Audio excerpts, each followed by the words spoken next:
In his book, The Secret Destiny of America, Manly P. Hall wrote that world democracy was the secret dream of the great classical philosophers, saying that the brilliant plan of the ancients has survived to our time, and it will continue to function until the great work is accomplished. Many researchers believe this great work is the secret behind the wars and rumors of war America has been involved in through the 20th century, right up to the present day. Could this plan of the ancients to establish a world democracy be the real hidden agenda of secret societies? And was this ancient plan echoed in the 2005 inaugural address given by President Bush? When our founders declared a new order of the ages, they were acting on an ancient hope that is meant to be fulfilled. The occult is working at the highest levels of our society, using the military and financial power of the United States to bring about this one world state. And the president has spoken openly about it, how the purpose of the United States is to bring democracy to the nations of the world. Where did this become the function of our nation, to bring democracy to the world? You only need to read the writings of Manly P. Hall, where he tells you that for 3,000 years, secret societies have been working to bring democracy to the world. You read President Bush's speech, before the Association on Democracy, the National Association on Democracy. He tells you for 2,500 years, people have been working to bring democracy to the world. Yet the ancient philosophers recognized that a true democracy could only be achieved by a society of perfected men. The perfected men would be comfortable in a true democracy. And probably a true democracy cannot emerge until there is enough of such human beings in the world that can take over the government of man.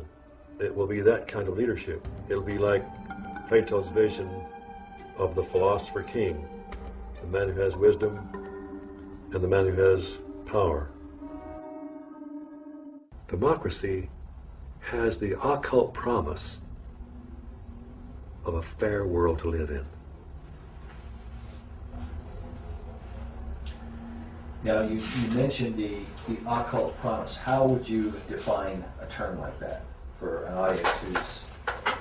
Well, probably define that term by saying that promise is... Explain the word occult. Well, it's obscure. It's hidden, not visible to the normal eye. So an occult promise is something that is inherent, but only visible to those who have that inner vision. So a fair world is a kind of occult promise at the heart of democracy. But is this occult promise part of America's Christian heritage? And if not, could this account for why the many symbols that adorn America's capital city come not from the Bible, but from the ancient mystery religion? And if America were really, truly a Christian nation, what would all of these mythological characters be in our city? Certainly the Christian influence was very strong. From the Christian point of view, we were formed as a Christian nation. But from the occultist point of view, and those associated with astrology and the ancient mystery religions, America was, of course, and Washington, D.C. was to represent their position. So you've had the two forces, in America ever since its formation. While it seems that most of America's leaders have upheld Christian ideals, their reason for doing so is often questioned. If they were Christians, why would they erect monuments to pagan gods and goddesses? And if they were pagans, why confess to Christian ideals? Manly Hall suggests the reason may have been one of self-preservation. He argues that because of the persecutions of organized religion in the Old World, the secret societies employed even greater methods of secrecy to protect their occult philosophies, making themselves sound as though their beliefs had to do with Christianity, which was the dominant belief in Europe, and eventually America.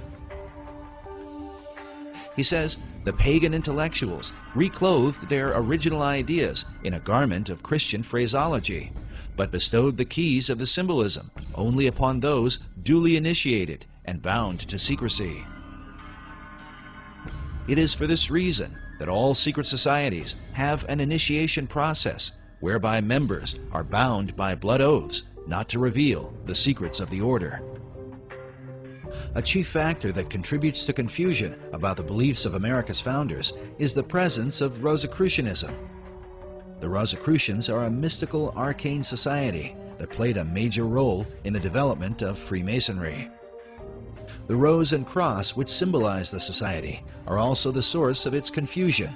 The rose is the symbol of secrecy and represents the pagan mystery religions, while the cross symbolizes Christianity. Rosicrucianism is when the two are combined. Because of this, one can begin to understand how a man like Charles Thomson could be famous for his English translation of the Old and New Testaments, and at the same time approve the design of the Great Seal for the United States with the all-seeing eye of Horus floating over an Egyptian pyramid. Thomson was closely associated with a man named Peter Miller, a well-known 18th century Rosicrucian and the leader of the Ephrata community in Ephrata, Pennsylvania. The Ephrata cloister is believed to have been the first esoteric settlement in the New World, with connections to some of the founding fathers, such as Benjamin Franklin and George Washington. The early Ephrata movement clearly held mystical beliefs, even driving stakes into doorways to ward off evil spirits. We now know for certain that they were Rosicrucians. It was Washington was close to these individuals, as well as Franklin and Jefferson. Benjamin Franklin even enlisted the aid of Peter Miller to translate the Declaration of Independence into a number of European languages and to inform the world of America's independence. The printing for these translations was done at the Ephrata cloister. Peter Miller would have been further connected to many of the founding fathers through the American Philosophical Society, founded originally by Benjamin Franklin in 1743. The Society's members included such prominent figures as Thomas Paine, Alexander Hamilton, Thomas Jefferson, the Marquis de Lafayette, George Washington, Charles Thomson, and of course, Peter Miller. Later members would also include such names as Charles Darwin and Thomas Edison. Franklin Society is thought to be directly related to the earlier concepts set forth by Sir Francis Bacon. According to Michael Howard in his book, The Occult Conspiracy, Franklin's American Philosophical Society was operated in the same tradition as the Royal Society in England, which was based on Sir Francis Bacon's Rosicrucian concept of the Invisible College.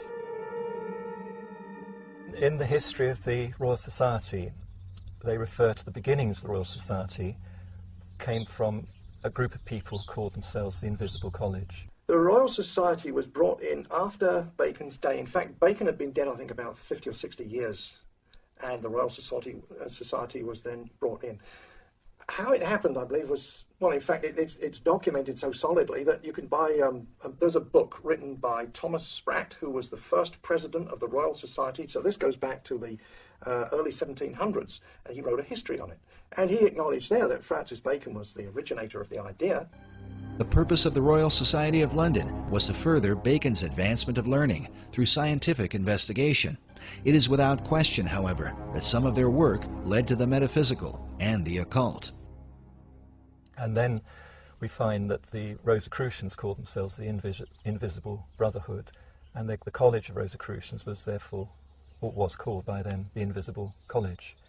A Rosicrucian influence can be clearly seen in some of America's symbols. For example, this image of a pelican feeding her young appears in Manly Hall's Secret Teachings of All Ages and is very common to Rosicrucianism and Freemasonry. Now notice the Great Seal for the state of Louisiana. This particular replica is found inside the inner corridors of the U.S. Capitol.